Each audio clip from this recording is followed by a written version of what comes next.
নমস্কাৰ পুনৰ নতুন এটি ভিডিঅ' লৈ আপোনালোকৰ মাজত আহিলো। বহুদিন ধৰি ভিডিঅ' দিব পৰা নাই কাৰণ বতৰ বহুত গৰম, সেইবাবে ফুলবিলাকক যত্ন ল'ব পৰা নাই আৰু নতুনকৈ ফুলো ৰুব পৰা নাই। আৰু এয়া মই ফ্লাৱাৰ থবৰ বাবে ষ্টেণ্ড বনাই আনিলো আৰু এই ষ্টেণ্ডখিনি এতিয়া মই কালাৰ দিবৰ বাবে মোৰ বেটি আৰু দাদাৰ ছোৱালীক এনেকৈ লগাই দিছো।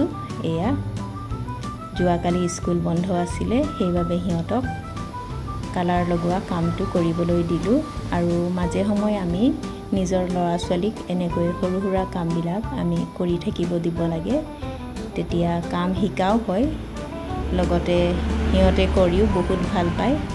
এয়া ধুনীয়াকৈ দুজনীয়ে কালাৰ দি আছে আৰু মই এই ষ্টেণ্ডটো বনাই আনিলো কাৰণ মোৰ এই গ্ৰীণ হাউচত থকা ফ্লাৱাৰ ষ্টেণ্ডখিনি গোটেই বৰষুণ পাই আৰু উয়ে বেয়া কৰি দিলে কাৰণ বাঁহৰ আৰু কাঠৰ আছিলে।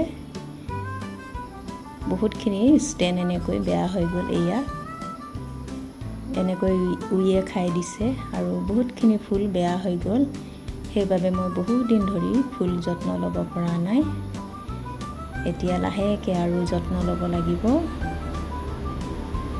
আৰু এইজোপা ফুল গছ দেখিছেনে, আজি 10-15 দিনৰ আগত মই আপোনালোকক কাটিং কৰি ভিডিঅ' এটাত দেখুৱাইছিলোঁ আৰু এতিয়া কাটিং কৰাৰ লগে লগে এয়া পোখা ওলাই গৈছে, বহুতখিনি ডাল ওলাই গ'ল।